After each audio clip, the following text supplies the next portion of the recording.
क्योंकि कश्मीर टर्माइल के लिए मैं उन्हीं को जिम्मेवार ठहराता हूँ।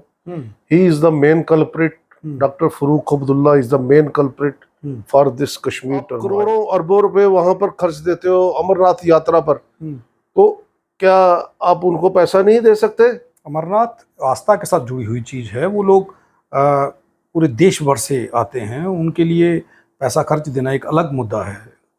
आस्था क्या होती है? भगवान राशन मिलता है। आप टीवी चैनल्स देख रहे हैं? देख रहे हैं। आपने देखा कि मोदी जी पीओजे के वापस ले रहे हैं, और वापस ले लेंगे तो आप लोग आराम से वहां रह सकते हैं। आपको तो शायद हो सकता है आपकी ज़मीनें और आपकी जायदाद वापस मिल जाए। नहीं, वो तो एक सपना है। वो तो अभी तक मैंने जैसे ये बताया वैसे वो भी एक मोदी जी का नया लॉलीपॉप है। नहीं मानता हिंदू राष्ट्र को। क्यों नहीं मानते? हाँ, मैं एक सेकुलर सोच रखता हूँ। उन राजनीति में धर्म को क्यों लाते हो? अमेरिका भी एक डेमोक्रेटिक कंट्री है, वो भी बहुत बड़ी डेमोक्रेसी है वहां पर। वहां कभी नहीं देखा कि क्रिश्चियन ऐसे कब। तो फिर या हिंदू राष्ट्र, हिंदुस्तान, हाँ आपने कहा, हाँ आपने कहा हिंदू राष्ट्र के नागरिक। हाँ जी, तो हिंदू राष्ट्र नहीं, हिंदुस्तान। हिंदू राष्ट्र तो वो कह रहे हैं। तो हिंदुस्तान और हिंदू राष्ट्र में क्या फर्क है? वो जो प्योर हिंदू होगा, हिंदुओं का ही। देखिए, हिंदू राष्ट्र और हिंदुस्तान या पाकिस्तान, पाकिस्तान का मतलब मुस्लिमों का देश। जैसे सरदार सिख को खालिस्तान की आवाज नारा लगाया था ना, तो खालिस्तान तो हिंदुस्तान हुआ। नहीं, उन खालिस्तान उन्होंने स्टेट की पार्टियों की बात हो रही थी। हाँ, फिर उन्होंने सरकार चलाई, लेकिन उनके करप्शन जम्मू बहुत। कश्मीर सियासत के रंग कब बदल जाएं, इसका कोई भी भरोसा नहीं किया जा सकता। क्यों सियासत बदल जाती है? कई राजनीतिक पार्टियां जम्मू में आती हैं, जम्मू में अपना लक आजमाने की कोशिश करती है, लेकिन यहाँ के सियासतदानों को समझ पाना कितना कठिन है ये उनसे ज़्यादा कोई नहीं जानता। यहाँ पर कई राजनीति पार्टी आई और कई चले गई। जितना आसान उन्हें लगता था उतना आसान नहीं हुआ, क्योंकि यहाँ के सियासतदानों की और सियासत की कहानी ही कुछ अलग है। एनडीपीआई जेकेयूटी के प्रधान राजेश गुप्ता आज हमारे साथ हैं। मुझे उनके सुर बदले बदले लग रहे हैं। अभी ऑफ द रिकॉर्ड बात हो रही थी, कुछ समय पहले बीजेपी को कोस रहे थे, लेकिन अब कश्मीरी सियासत को, सियासतदानों को कोसना शुरू कर दिया। ये भाजपा के अशोक कोल से मिलने के बाद की तस्वीर है या कुछ और है? अब कश्मीरी सियासतदान बुरे क्यों लगने लगे हैं, यह जानना जरूरी होगा। हमारे साथ राजेश गुप्ता हैं। स्वागत है सर हमारे प्रोग्राम में। आपका भी बड़ा स्वागत है संसार जी। ये कैसे हुआ सर कि आज से कुछ समय पहले आप भाजपा को, नरेंद्र मोदी को, आम आदमी पार्टी को कोसा करते थे, लेकिन मैं देख रहा हूं कि धीरे धीरे अब आप कश्मीरी सियासी जमातों को कोसने लगे हैं। वो आपको रास नहीं आ रहे, ऐसा क्यों हो रहा है? ये कैसा क्वेश्चन है, रास नहीं आ रहे? मैं उनसे क्या ले रहा हूँ? जो मैंने तो अपने जम्मू की बात करनी, जम्मू कश्मीर की, खासकर जम्मू की, क्योंकि जम्मू के साथ अभी भी डिस्क्रिमिनेशन हो रही है, और जब तक जम्मू के साथ इंसाफ नहीं होगा, चाहे बीजेपी हो, कांग्रेस हो, पीडीपी हो, एनसी हो, हम तो किसी को नहीं बख्शेंगे। मैं हमेशा आई कॉल ए स्पेड। हाँ, मैं हेल्दी पॉलिटिक्स करता हूँ, जहाँ पर बीजेपी की अच्छी चीज़ें होती हैं उनको हम हाईलाइट करते हैं, उनको वेलकम करते हैं, उसकी तारीफ करते हैं। और जहाँ तक आपने कहा कोल साहब से, उससे दूसरी पार्टी के लोगों से मिलने से कोई फर्क नहीं पड़ता है। उसका ये मतलब नहीं कि मैंने बीजेपी ज्वाइन कर ली। कुछ अपने हमारे व्यूज एक्सचेंज होते हैं, कुछ बातें हम जम्मू के को लेकर उनसे ये से मिलने कि ऐसे ऐसे जम्मू की कुछ प्रायोरिटीज हैं जिनको जल्दी से जल्दी ठीक करना चाहिए। उस सिलसिले में हम मिले थे। बाकी रहा सवाल जो कश्मीर की पार्टियों से या कश्मीर की जो राजनीतिक पार्टियां हैं उनसे भी तो मसले डिस्कस हो सकते हैं उनसे भी तो बात की जा सकती है। आज वो बुरी क्यों लगने लगी हैं? आप पहले तो मिलते थे, बात करते थे उन सबसे, अब बुरी क्यों हो रही है? और वो तो पावर में नहीं है, वो कैसे भेदभाव कर सकते हैं जम्मू के साथ? देखिए, मैं फारूक साहब की बड़ी रिस्पेक्ट करता हूँ। हम्म वो फादरली फिगर है हमारे लिए। हम्म और वैसे भी एल्डर हैं तो हम उनकी रिस्पेक्ट करनी चाहिए। काफ़ी एक्सपीरियंस्ड आदमी है। लेकिन जहाँ पर पॉलिटिक्स की बात आती है हम्म तो हम उनका डट के विरोध भी करते हैं, हम्म क्योंकि कश्मीर टर्माइल के लिए मैं उन्हीं को जिम्मेवार ठहराता हूँ। Hmm he is the main culprit. Doctor Farooq Abdullah is the main culprit hmm for this Kashmir turmoil. अगर उस वक्त हम्म था, देन जो इलेक्शन हुई थी, एमयूएफ की कुछ सीटें आ रही थी, वो जीत रहे थे, इन्होंने उनको नहीं जीतने दिया और उनको घोषित कर दिया कि वो हार गए हैं। हम्म उस दिन से वो सारा मसला चला था। हम्म तो ये मिलिटेंसी का बीज हम्म रखा गया था। हम्म आज उनके सुपुत्र हम्म गवर्नर एलजी साहब को चैलेंज करते हैं हम्म कि आप तो कहते हो कि मिलिटेंसी खत्म हो चुकी है, उनको उकसाते हैं। हम्म यार, you are ex chief minister of Jammu and Kashmir state, hmm तो what you want to prove? Hmm आप मतलब क्या साबित क्या करना चाहते हो एलजी साहब को कह के? हम्म देखो, आप चीफ मिनिस्टर हो, आपको ये पता नहीं है कि कुछ सिक्योरिटी रीजंस तो होते ही है। अगर वो स्टेट के एलजी है तो उनकी सिक्योरिटी जो है उनको नहीं अलो करती। जो सिक्योरिटीज के नियम होते हैं, तो आप कह रहे थे कि 15 मिनट उनको पहले रोक दिया जाता है ट्रैफिक को। वहां तक मैं उनके साथ सहमत हूँ, लेकिन ये 15 मिनट तो नहीं होता है, 3 4 5 मिनट का कुछ हेर फेर होता है। लोग यार क्यों? अब गवर्नर साहब के लिए आप प्रदर्शन किया करते थे प्रेस क्लब के मैं बाहर। अभी भी करता हूँ। मैं गवर्नर साहब के अब आपका खिलाफ जो ट्रैफिक आपके की शब्द जो हैं वो बदल रहे हैं। मैंने क्या, देखिए जी, मैं एनडीपीआई मर्ज तो नहीं कर रही है बीजेपी? एनडीपीआई कभी मर्ज नहीं करती है। एनडीपीआई एक स्ट्रांग यूनिट है और एक सच्ची पार्टी है जो किसी से डरती नहीं, क्योंकि वो गलत काम करती नहीं। झूठी पार्टियां कौन सी होती हैं? झूठी पार्टियां कांग्रेस, बीजेपी, एनसी, पीडीपी, जो जहां पर ये इन्होंने गलत साबित किया है, काफी चीजें इन्होंने ऐसी की हैं। बड़ा इल्जाम लगा रहे हैं झूठी। वो कह रहे हैं कि जम्मू कश्मीर को बचाने के लिए दफा 370 को वापस लाने के लिए हम लड़ाई लड़ रहे हैं, तो आप कह रहे हैं कि वो झूठ बोलते हैं। झूठ बोला ना उन्होंने। ये जो हमारे माननीय प्रधान साहब रविंद्र रैना जी, उन्होंने इतना झूठ बोला जम्मू के लोगों के साथ। उन्होंने टोल प्लाजा के लिए झूठ बोला। उन्होंने जो हमारे पीएचई के डेली वेजर्स बेचारे कितने सालों से अपनी तनख्वाह के वंचित हैं, उनसे झूठ बोला। क्या इनके पास इतनी जुर्रत नहीं है कि वो जाके लड़े सरकार से? एक सरकार तो इन्हीं की है ना, इन्हीं के एलजी साहब है ना। क्यों नहीं उनके लिए बात करते कि क्यों इनको बेचारों को पैसे से वंचित किया हुआ है? आप करोड़ों अरबों रुपए वहां पर खर्च देते हो अमरनाथ यात्रा पर, तो क्या आप उनको पैसा नहीं दे सकते? अमरनाथ आस्था के साथ जुड़ी हुई चीज है। वो लोग पूरे देश भर से आते हैं, उनके लिए पैसा खर्च देना एक अलग मुद्दा है। आस्था क्या होती है? भगवान क्या कहते हैं? किसी का दिल दुखाओ, किसी को उसको अपने घर के बच्चे रोते बिगलते छोड़ दो, क्या ये आस्था है? किसका दिल दुखा है?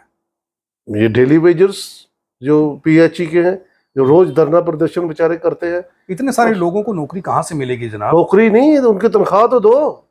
हाँ, तो बजट बनेगा अभी देखिए। कब बजट बनेगा? इनके पास बहुत पैसा होता है, सरप्लस। भगवान ना करे कोई आपदा आ जाए यहाँ पर, तो अरबों रुपए 1 मिनट में निकल आते हैं। चाइना को भेज दिए जाते हैं, सॉरी श्रीलंका को भेज दिए जाते हैं, या किसी और कंट्री को भेज दिए जाते हैं।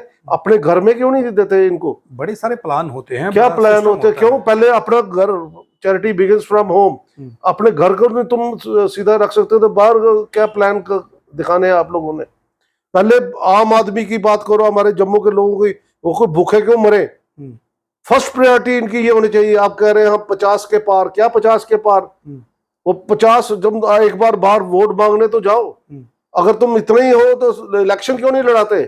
अभी तक सर्वे किया है जनाब, दुनिया ये कहती है कि जो मर्जी हो जाए, खाना मिले या ना मिले, सड़क मिले या ना मिले, घर मिले या ना मिले, लेकिन 2024 में नरेंद्र मोदी को ही देश का प्रधानमंत्री चुनेंगे। ये पता नहीं आपने कहां पर सर्वे कर लिया, मैं उसके साथ कोई टिप्पणी नहीं करना चाहता। आप लोगों में जाते हैं? हैं? लोगों में जाते हैं? हम तो होते ही लोगों में हैं। लोग क्या कहते हैं? हैं? लोग क्या कहते हैं? लोग अभी बड़ा मिक्स रिएक्शन आ रहा है। मैं भी तो वही कह रहा हूँ जनाब। नहीं, आपने तो कहा कि चाहे रोटी मिले ना मिले, वो तो मतलब आपने तो फर्म डिसीजन बता दिया लोगों का। आप देख लीजिए देश में टमाटर, सब्जियों के भाव कहाँ जा रहे हैं, गैस सिलेंडर इतने महंगे हैं, लेकिन मजाल है कि कोई नरेंद्र मोदी के खिलाफ बोल जाए। इसमें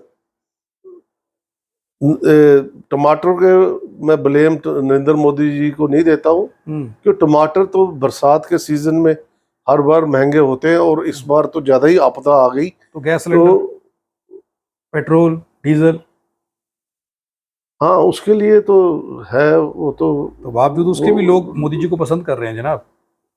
जो करते हैं अंध भगत जिनको कहते हैं वो मतलब है। मुझे जो मोदी जी ने अगर डायरेक्ट फायदा क्या, एक भी बंदा कह दे कि मेरे को इन्होंने बेनिफिट का, आप कहते हो ना, आप कैसे कह रहे हो ये झूठे है। मोदी जी ने हमारे हम I am displaced person from Mirpur, POJK के, तो हमें इन्होंने वादा किया था उस वक्त 25 लाख, बाद में इन्होंने इंक्रीज करके 30 लाख रुपया देने की कोशिश की, कहा कि देंगे, अप्रूव भी हो गया, लेकिन ये 5.5 लाख रुपए दे के वो छुट्टी कर दी। अभी पूरे लोगों को भी 5.5 नहीं मिला, अभी भी लोग कतारों में लगे हुए हैं। 2024 में दे देंगे अगर मोदी जी आएंगे तो। अच्छा, वो 2024 में चला जाएगा। मैं कश्मीरी माइग्रेंट्स के खिलाफ नहीं हूँ, कश्मीरी पंडितों के खिलाफ नहीं हूँ, लेकिन कश्मीरी पंडितों के साथ इतना ज्यादा ये करते हैं, तो हमारे साथ ऐसा भेदभाव क्यों?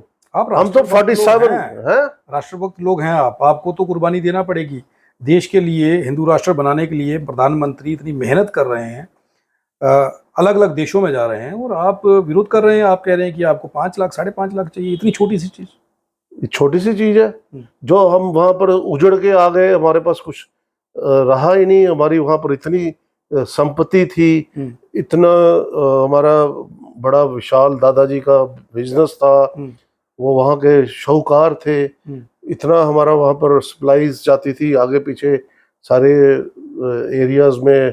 राशन, मोदी जी का क्या कसूर है? मैं ये जो उन्होंने घोषित किया था हमें 30 लाख रुपया देना, वो क्यों नहीं दिया?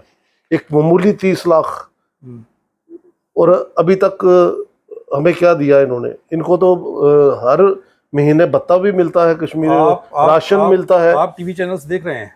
देख रहे हैं।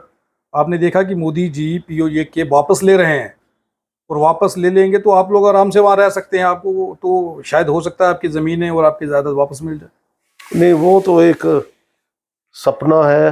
वो तो अभी तक मैंने जैसे ये बताया, वैसे वो भी एक मोदी जी का नया लॉलीपॉप है। खबर चली है कि नरेंद्र मोदी जी ने रातों रात POJK के अंदर रहने वाले लोगों के मोबाइल्स के ऊपर जो लोकेशन आने लगी वो इंडिया की आ रही है, और वहाँ का ट्विटर हैंडल जो है वो बंद हो चुका है, और वो लोग अब इंडिया में आने के लिए तैयार हो चुके हैं। वहाँ पर भुखमरी है जनाब। तो उन लोगों के लिए नरेंद्र मोदी सोच रहे हैं, और आप कह रहे हैं कि सिर्फ आपके लिए इतने स्वार्थी कैसे हो सकते हैं?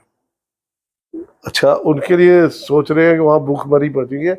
जो मेरे भाई हैं, बच्चे सड़कों पर हैं, जिनको कितने सालों से तनख्वाह नहीं मिली, वो वंचित हैं, उनके बच्चे पढ़ नहीं रहे, पता नहीं कहाँ से पढ़ा रहे हैं, दोस्तों रिश्तेदारों से मदद लेके, उनको वो दिखाई नहीं दे रहे हैं। आप बात कर रहे हो अब POJK, सॉरी वहाँ के जो POJK, हाँ, जो उनके पास है, हाँ, जो पाकिस्तान ऑक्युपाइड कश्मीर है, तो वो इंडिया का है ना, वो कह रहे हैं मोदी जी वापस ले रहे हैं, तो वो भी तो आप ही के लोग हैं जो वहां पर हैं। यार ये दिस इज इररेलेवेंट क्वेश्चन, इसका मेरे पास कोई जवाब नहीं है। आप वो नहीं आप चाहते मेरे कि आप नहीं चाहते वो वापस लिया जाए पीओजे के? हैं? पीओजे के वापस नहीं लेना चाहिए? लेना चाहिए, क्यों नहीं लेना चाहिए, हम्म। लेकिन अभी जो यहाँ पर अपने घर में लोग सफर कर रहे हैं, पहले उनके दुख देखो, हम्म। उनकी सुध लो, हम्म।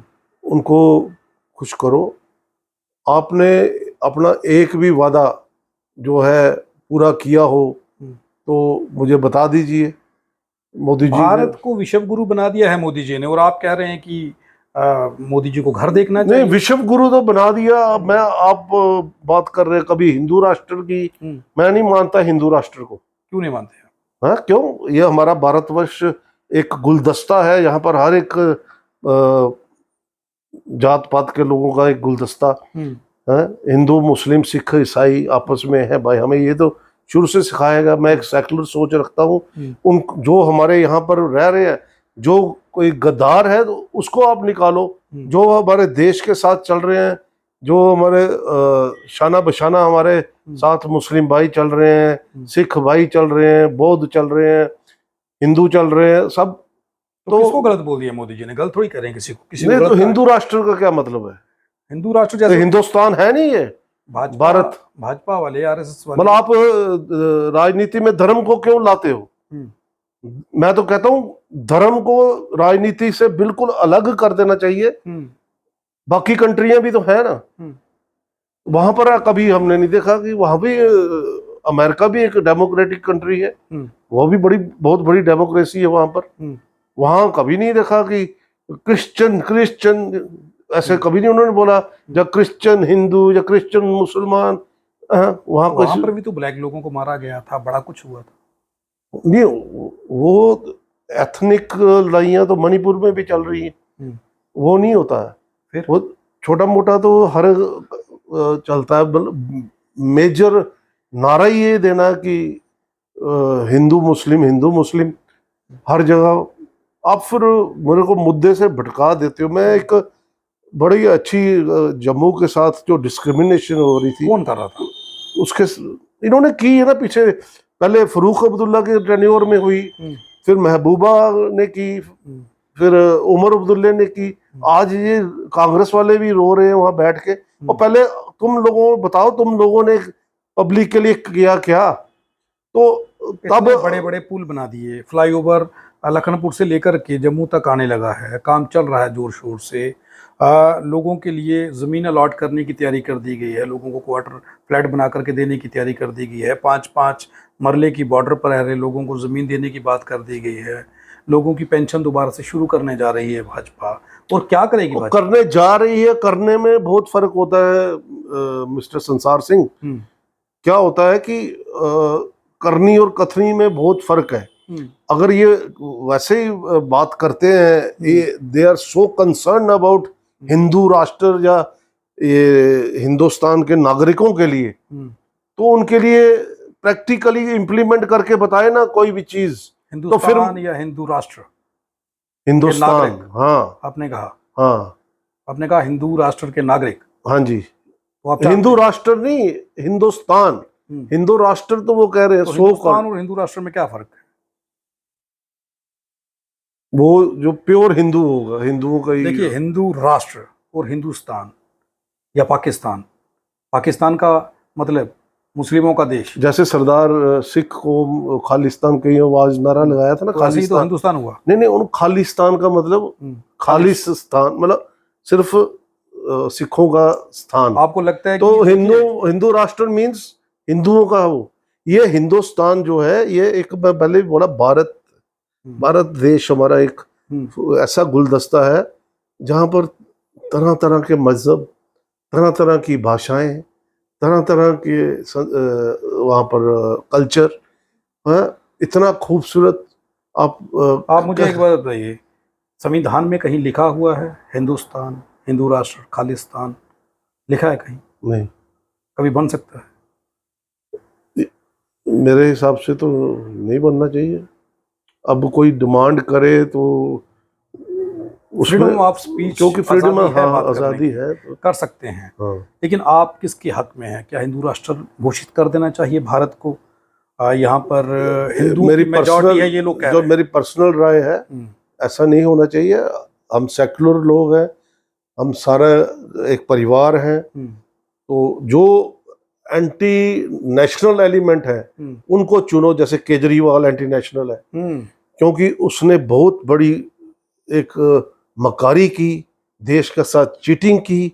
आज ही मैं एक उसकी मेरे बड़ी वायरल वीडियो मिली, मैं देख के हैरान हो गया। हम्म। अगर आप देखना चाहते हैं तो दिखाऊंगा, मैं यहाँ पर भी वो क्लिप दिखाऊं। मैं दिखाऊंगा। मैं लेकिन मैं ये जानना क्या चाहता हूँ, किया देखो ना, हमारे देश के लोग कितने भोले भाले हैं। नहीं एंटी नेशनल, एंटी नेशनल है ये, कि जब आप लोगों के साथ चालाकी से झूठ बोल के ऐसे इनोसेंट बन के उनको बस बहला फुसला, क्योंकि वो बहुत ही नहीं बेवकूफ है उसमें यहाँ एंटी पर। नेशनल कैसे हुआ वो? ये एंटी नेशनल एक्ट नहीं है कि कैसे? आप किसी को चीट कर रहे हो ये कह के कि धोखेबाजी, मैंने आंदोलन किए जी। नहीं वो धोखेबाजी हुई ना, तो चीट और क्या एंटी ये? नेशनल। हाँ ये एंटी नेशनल, अपने अपने नेशन के साथ, अपने सिटीजन्स के साथ। पॉलिटिक्स में तो झूठ बोलते हैं लोग। वाह वाह, ये कौन सा रूल है? मैं नहीं बोलता। मेरे को प्रूव करके दिखा दे कि राजेश गुप्ता ने आज तक फलाना झूठ बोला ये है तो। आप कहा करते थे कि आम आदमी पार्टी से बेहतर पार्टी कोई नहीं है। मैं भी तो बहकावे में आ गया था, मैं भी तो बड़ा बेवकूफ था उस वक्त। जो मैं अपना उस वक्त भी एनडीपीआई का चीफ था, तो उसको छोड़ के खाम खा चला गया। मैं तो दिमाग नहीं। आप एनडीपीआई जो है ये भाजपा के विरोध में है या भाजपा के समर्थन में है? और जो स्टेट की पार्टियां हैं हमारे पास, यहाँ की स्टेट की जो नेशनल कॉन्फ्रेंस है, पीडीपी है, उनके समर्थन में है? सॉरी, एनडीपीआई सिर्फ गलत नीतियों का विरोध करती है, चाहे वो भाजपा हो, कांग्रेस हो, एनसी हो या पीडीपी हो। हम किसी के जात पे अटैक नहीं करते। मैंने जैसे आपसे पहले अर्ज किया कि फारूक साहब को मैं बड़ी रिस्पेक्ट देता हूँ, इज माय फादरली फिगर। उम्र से भी मेरी बड़ी अच्छी है, और महबूबा मुफ्ती एनडीपीआई पार्टी के, तो हम पार्टी के जनाब प्रधान हैं आप जम्मू कश्मीर के, तो आप जो उनके लिए ये सद्भावना दिखा रहे हैं, तो क्या लगता है कि कभी आप इलेक्शन में उनका मुकाबला कर पाएंगे? मुकाबला क्यों? उन्होंने हमारा मुकाबला करना है? देखो, हम भी इंसान हैं, वो भी हमारी तरह इंसान है। वो कोई ऊपर से फरिश्ते नहीं उतरे हैं। जो चुनना होता है वो लोगों ने। अगर केजरीवाल बेवकूफ बना के इतनी दुनिया को कर दिया, बात तो फारूक तो आप हम लोगों को क्यों नहीं देखते? फारूक अब्दुल्ला, उन्होंने स्टेट की पार्टियों की बात हो रही थी। हाँ, उन्होंने सरकार चलाई, लेकिन उनके करप्शन बहुत की। उन्होंने लोगों को नौकरियां दी, लेकिन बैक डोर से दी, मैक्सिमम कश्मीरी लोगों को दी उनके टेन्योर में। तो तभी तो सेक्रेटरीट में आपको रेशो देखिए, सारे कश्मीरी वहां दिखाई देते हैं। हमारे जम्मू के कितने लोग हैं, वो तब भी डिस्क्रिमिनेशन। लेकिन जम्मू का कोई लीडर आज तक नहीं हुआ जो इनके साथ बोल सके कि ये गलत है। हमेशा भाजपा इसीलिए तो कह रही है कि 50 से पार कर देंगे। कैसे करेंगे? उन्होंने किया ही नहीं, पार्टियों को खत्म कर देंगे। और सिर्फ देखो, मोदी जी ने फिर भी कुछ काम किए हैं देश के लिए। क्या काम किए? मतलब डेवलपमेंट के। अभी आप कह रहे थे नहीं, डेवलपमेंट ना, मैंने कहा जहां पर वो ठीक है वहां मैं उनकी तारीफ करूंगा, जहां गलत है मैं उनको पूरा विरोध करूंगा। मैं किसी की जात के खिलाफ नहीं, मैंने कहा। तो वो जहां वो झूठ बोलते हैं, लोगों को पास जाते नहीं, वो फर्स्ट होते थे बीजेपी वाले। जब कोई यहाँ पर इशू रेज होता था, सबसे पहले वो धरना प्रदर्शन के लिए जम्मू में वही निकलते सबसे आगे। आप कर दीजिए, आज आपकी पार्टी भी तो है। आपकी पार्टी भी तो है। तो हम तो करते रहते हैं, कौन सा हम नहीं करते? मेरे धरने प्रदर्शन भी होते हैं, स्टेटमेंट्स भी आते हैं। मैं तो आए दिन चर्चा में रहता हूँ, मेरे इंटरव्यूज भी चलते हैं। ये लोग जितने भी आज तक आए, मैं बिल्कुल ऑन रिकॉर्ड कह रहा हूँ, हर कोई जो भी आया अपने जाति मुफाद के लिए आया। मैंने 40 साल सियासत की, मतलब मैंने अपना 100% ही दिया होगा, और मैंने कभी कुछ नहीं मांगा, ना कोई मैंने अपना बेनिफिट लिया, और ना ही मैंने कभी कहा कि मुझे एमएलए की सीट चाहिए या मुझे सिर्फ और सिर्फ जम्मू कश्मीर के लोगों की पीड़ा थी कि कोई भी यहाँ पर ऐसा नेता नहीं है जो लोगों की सुध नहीं लेता, जो नहीं चाहता कि वो सिर्फ लोगों को बेवकूफ ही बनाना चाहता है, उनको एक टूल बना के यूज करना चाहता है, और लोग भी उनके साथ जुड़ जाते हैं क्योंकि वो कहते हैं राजेश गुप्ते ने क्या करना है, इसके पास है क्या। यार अगर आप मुझे अपना साथ दो ना, तो मैं इन सबसे ताकतवर बन के आपको मैं दिखा सकता हूँ। मुझे सिर्फ आपका साथ और प्यार चाहिए। हमने तो हमेशा यही सोचा हुआ है कि हमने जम्मू कश्मीर की सेवा करनी है, अगर पावर में आएंगे तब भी, नहीं आएंगे तब भी। चलिए, बहुत बहुत धन्यवाद हमारे साथ बात करने के लिए राजेश गुप्ता जी।